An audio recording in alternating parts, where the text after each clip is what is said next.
Harold and the Purple Crayon by Crockett Johnson. One evening, after thinking it over for some time, Harold decided to go for a walk in the moonlight. There wasn't any moon, and Harold needed a moon for a walk in the moonlight, and he needed something to walk on. He made a long, straight path so he wouldn't get lost, and he set off on his walk, taking his big purple crayon with him.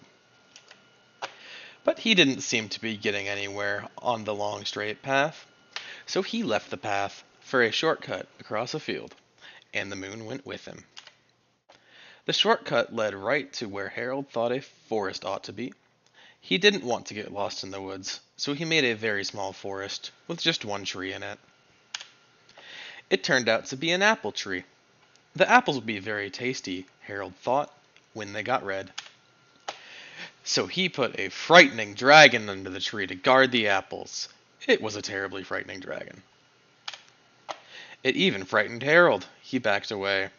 His hand holding the purple crayon shook.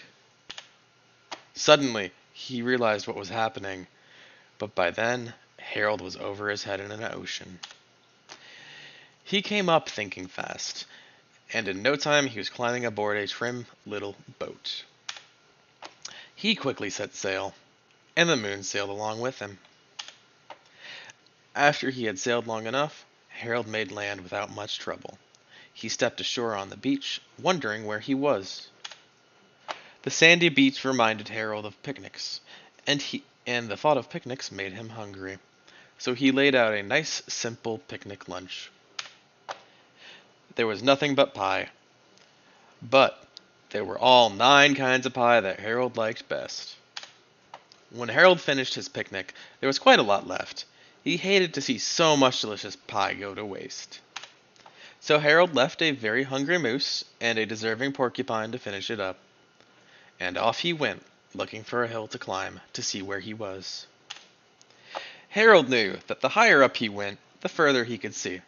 So he decided to make a hill into a mountain. If he went high enough, he thought, he could see the window of his bedroom. He was tired, and he felt he ought to be getting to bed. He hoped he could see his bedroom window from the top of the mountain. But as he looked down over the other side, he slipped, and there wasn't any other side of the mountain. He was falling in thin air. But luckily, he kept his wits and his purple crayon. He made a balloon, and he grabbed onto it. And he made a basket under the big balloon, enough to stand in. He had a fine view from the balloon, but he couldn't see his window. He couldn't even see a house. So he made a house with windows, and he landed the balloon on the grass in the front yard. None of the windows was his window. He tried to think where his window ought to be. He made some more windows. He made a big building full of windows. He made lots of buildings full of windows. He made a whole city full of windows. But none of the windows was his window. He couldn't think where it might be. He decided to ask a policeman.